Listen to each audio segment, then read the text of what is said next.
मैं देश से कहना चाहता हूं कि उन्होंने राहुल गांधी जी को संसद से निकाल दिया है। देश सुने इस बात को कि नरेंद्र मोदी जी और उनकी सरकार ने साम दाम दंड भेद इस्तेमाल करके राहुल गांधी को संसद से निकाल दिया है। मुंह में मेरी आंख में आंसू थे। मैं शायर हूं तो मैं भावुक हूं, शायद इसलिए मेरी आंखें नम हो जाती हैं ऐसे लम्हों में। आज जब प्रियंका जी बोल रही थी तो मैं उन्हें सुनकर के भी मैं नम हो गया। यह जुल्म है कि जुल्म को कहता हूं साफ जुल्म, यह जुल्म है कि जुल्म को कहता हूं साफ जुल्म। क्या जुल्म कर रहा हूं, मुझे मार दीजिए। मैं जानता हूं कि आप पसीने के बीच भी, आप तपती दोपहरी के बीच भी यहां बैठे हैं। क्यों? क्योंकि आपके मन में पीड़ा है। आप देख रहे हैं कि लोकतंत्र को किस तरह से कुचला जा रहा है। मेरे भाई, ये एक मुश्किल वक्त है। मैं इस मंच पर खड़ा होकर के, गांधी समाधि के इस मंच पर खड़ा होकर के पूरे देश का आह्वान करता हूं कि अब समय राहुल गांधी के सत्याग्रह का नहीं है। अब राहुल गांधी जी से आगे बढ़ करके देश के एक एक व्यक्ति के ऊपर बात आ गई है। एक ऐसी आवाज जो आपके लिए संसद में बोल रही थी। कसूर क्या था? उन्होंने प्रधानमंत्री जी के भ्रष्टाचारी मित्रों के खिलाफ आवाज उठाई। उन्होंने पूछा कि 20,000 करोड़ रुपया कहां से आया अडानी की कंपनियों में। उन्होंने पूछा कि नीरव मोदी ने, ललित मोदी ने, मेहुल चौकसी ने जो इस देश को लूटा है, उसका जवाब प्रधानमंत्री जी को देना पड़ेगा। अगर प्रधानमंत्री जी इतना कहने से आप राहुल गांधी जी की सदस्यता ले लेंगे तो हम तमाम सांसद तैयार हैं। ले लीजिए हमारी सदस्यता, लेकिन हम रुकने वाले नहीं हैं, हम झुकने वाले नहीं हैं। हम मुसलसल बोलते रहेंगे। मैं हिंदुस्तान के लोगों से कहना चाहता हूं कि हमने सहराओं में हासिल किया आसानी से, तुम समंदर में भी रहकर न मिले पानी से। ये सियासत के दिए सबके हवाले न करो, मुल्क बिक जाता है एक शख्स की नादानी से। इस शख्स की नादानी से देश बिक रहा है, लोकतंत्र मटिया मेट हो रहा है, संविधान को कुचला जा रहा है। और वो आखिरी सदा जो 7 फरवरी को गूंजी थी पार्लियामेंट में, उसको भी खामोश करने के लिए उसे संसद से निकाल दिया गया है। मैं देश से कहना चाहता हूं कि उन्होंने राहुल गांधी जी को संसद से निकाल दिया है।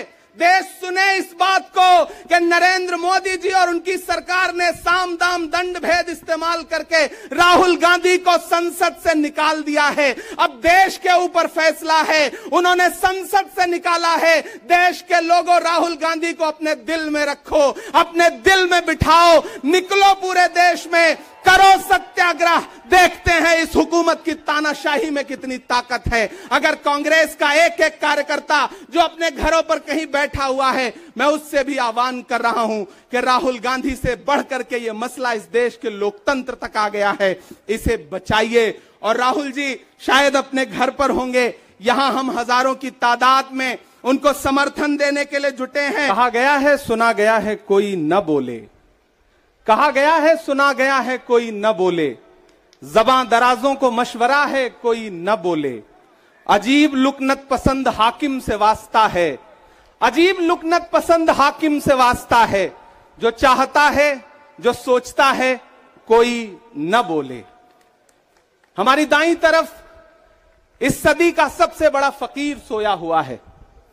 मैं उनकी समाधि से बिल्कुल करीब खड़ा होकर के संकल्प सत्याग्रह में मेरी आंखों के सामने तपती दोपहरी में बड़ी तादाद में मौजूद कांग्रेस पार्टी के सिपाहियों को सलाम करता हूं। नवरात्रि चल रही है, रमजान चल रहा है, मैं रोजे की हालत में हूं। आप तमाम साथी ऐसे होंगे जिन्होंने नवरात्रि के व्रत रखे होंगे।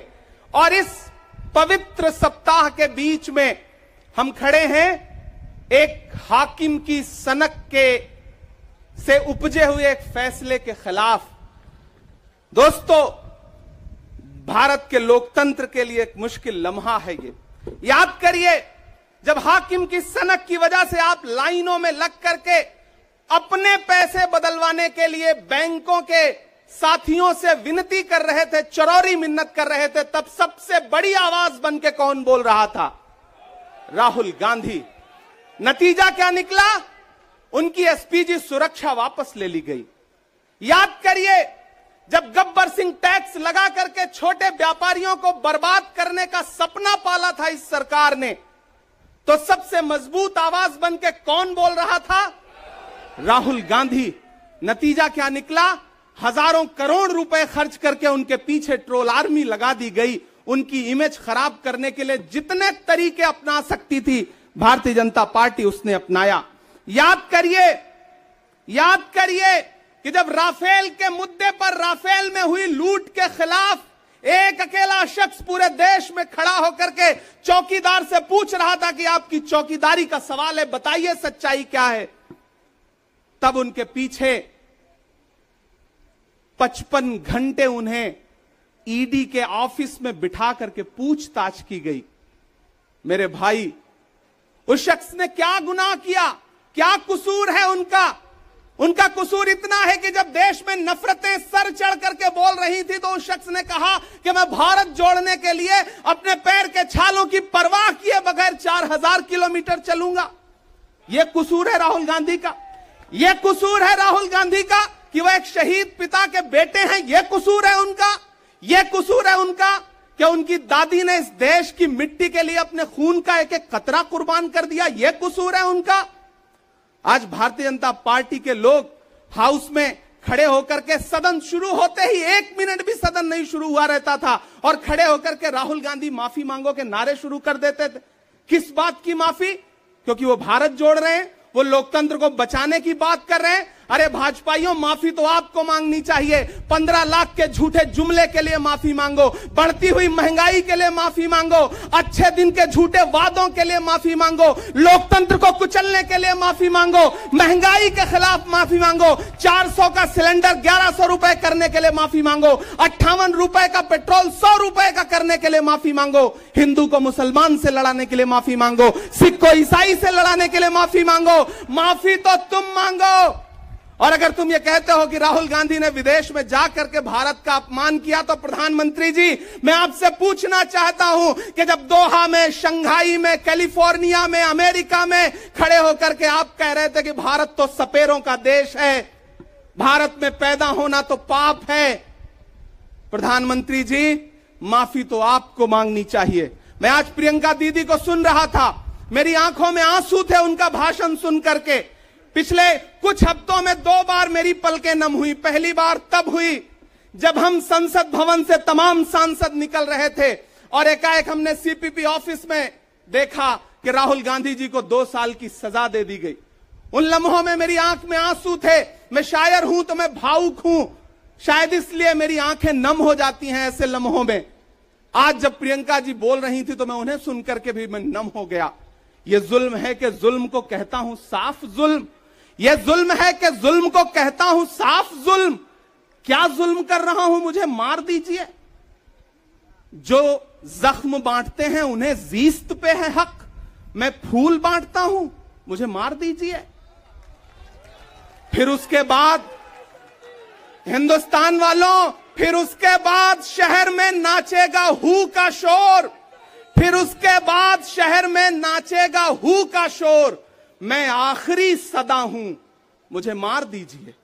मेरे भाई, इस देश के लोकतंत्र को बचाने के लिए जो सबसे बड़ी आवाज है इस देश के, उसको मारने की, उसको कुचलने की जो कोशिश है, उसके खिलाफ आपको खड़ा तो होना पड़ेगा, आपको बोलना तो पड़ेगा।